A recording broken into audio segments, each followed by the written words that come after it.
Hey, good morning, everyone. It's Dave, and we're back with our next reading of the Old Testament. For those of you who've been following along, you know that we're in the book of Genesis, and today we are at chapter 41. And I brought my glasses today so I can actually see better than I did yesterday.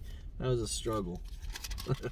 All right, chapter 41, Pharaoh's dreams, Joseph's rise to power. Going to be a little bit longer read today. We have 57 verses. All right, 57 verses. Two topics. All right, so if you don't have a Bible, remember that you can go to Bible.com and read for free. You can also download the YouVersion app on any Android or iOS device and read for free as well there. So, all right, we're going to go ahead and get going. All right. Then it came to pass at the end of 2 full years that Pharaoh had a dream, and behold, he stood by the river. Suddenly there came up out of the river 7 cows, fine looking and fat, and they fed in the meadow.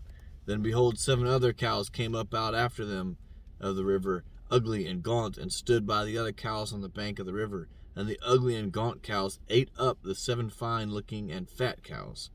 So Pharaoh awoke. He slept and dreamed a second time. Suddenly the 7 heads of grain came up on one stalk, plump and good. Then behold, 7 thin heads, blighted by the east wind, sprang up after them, and the 7 thin heads devoured the 7 plump and full heads. So Pharaoh awoke, and indeed it was a dream. Now it came to pass in the morning that his spirit was troubled, and he sent and he called away for the magicians of Egypt and all its wise men, and Pharaoh told them his dreams.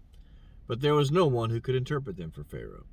Then the chief butler spoke to Pharaoh, saying, I remember my faults this day, when Pharaoh was angry with his servants, and he put me in custody of the house of the captains of the guard, both me and the chief baker.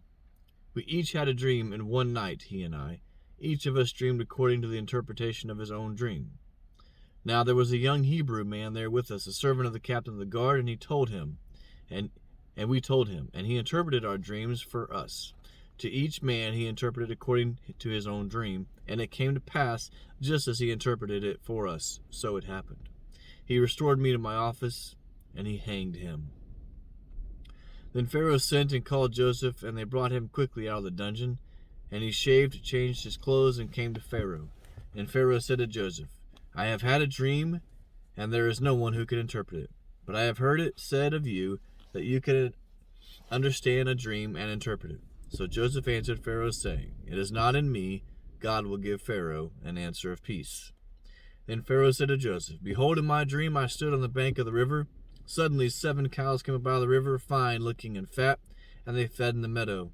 And behold, 7 other cows came up after them, poor and very ugly and gaunt, such ugliness as I have never seen in all the land of Egypt.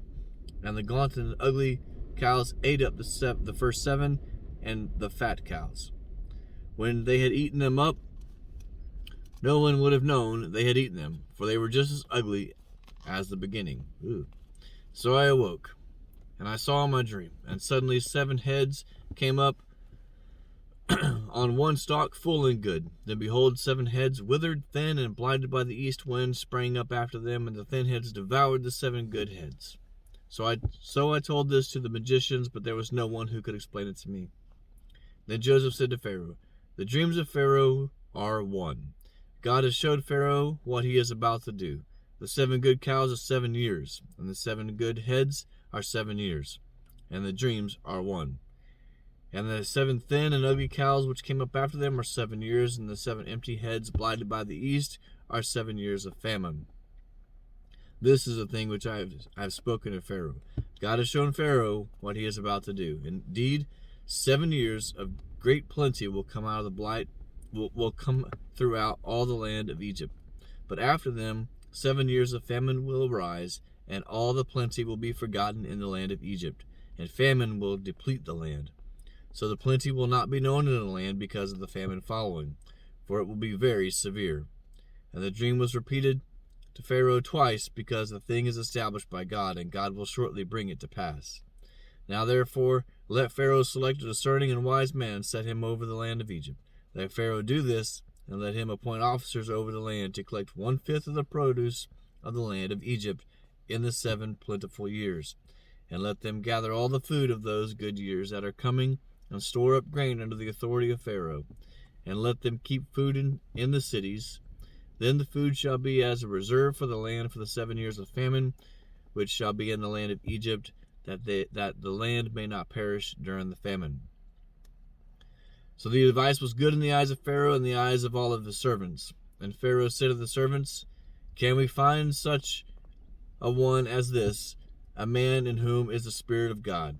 Then Pharaoh said to Joseph, Inasmuch as God has shown you all of this, there is no one as discerning and wise as you. You shall be over my house, and all my people shall be ruled according to your word. Only in regard to the throne will I be greater than you. And Pharaoh said to Joseph, See, I have set you over all the land of Egypt. Then Pharaoh took a signet ring off his hand and put it on Joseph's hand, and he clothed him in garments of fine linen and put a gold chain around his neck. And he had him ride in the second chariot which he had, and they cried out before him, Bow the knee. So he set him over all the land of Egypt. Pharaoh also said to Joseph, I am Pharaoh, and without your consent no man may lift his hand or foot in all the land of Egypt.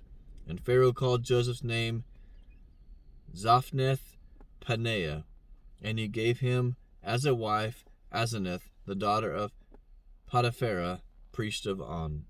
So Joseph went out over all the land of Egypt. Joseph was 30 years old when he stood before Pharaoh, king of Egypt. And Pharaoh went out from the presence of Pharaoh, and went throughout the land of Egypt. Now in the 7 plentiful years the ground brought forth abundantly. So he gathered up all the food of the 7 years which were in the land of Egypt, and laid up the food in the cities. He laid up every city the food of fields which surrounded them. Joseph gathered very much grain, as the sand of the sea, until he stopped counting, for it was immeasurable. And to Joseph were born 2 sons before the years of famine came, whom Asenath, the daughter of Potiphera, priest of On, bore to him. Joseph called the name of the firstborn Manasseh, for God has made me forget all of my toil and all my father's house. And the name of the second he called Ephraim, for God has caused me to be fruitful in the land of my affliction. Then the 7 years of plenty which were in the land of Egypt ended, and the 7 years of famine began to come, as Joseph had said. The famine was in all the lands, but in all the land of Egypt there was bread. So when the land of Egypt was famished, and the people cried to Pharaoh for bread, the Pharaoh said to all Egyptians, Go to Joseph, whatever he says to you, do. The famine was over all the face of the earth, and Joseph opened the storehouses and sold to the Egyptians. And the famine became severe in the land of Egypt. So all the countries came to Joseph in Egypt to buy grain, because the famine was severe in all the lands. Woo! What a story. It's a great story, though. And it even gets better as it continues on. So thank you all so much for following me today and listening to the story of Joseph and the famine. And remember, God will sometimes leave you in a place of turmoil. And maybe that is to make you stronger and to reward you like he has rewarded Joseph, okay? 2 years Joseph was in that prison cell. I think it was after interpreting the dreams for those other 2, the butler and the baker, I believe it was. But yeah, I hope you guys enjoyed that. I know I did. And it's a dreary, cloudy, gross day here in Central Texas, but we do have some fires nearby, so hopefully these clouds will bring some rain and put them out. All right, thanks for watching. Like I said, a little bit longer video today, but definitely worth it. All right, from Central Texas, hope you all have a great day. God bless. When life keeps falling and wonder where he is in all this mess, he's right there to guide you.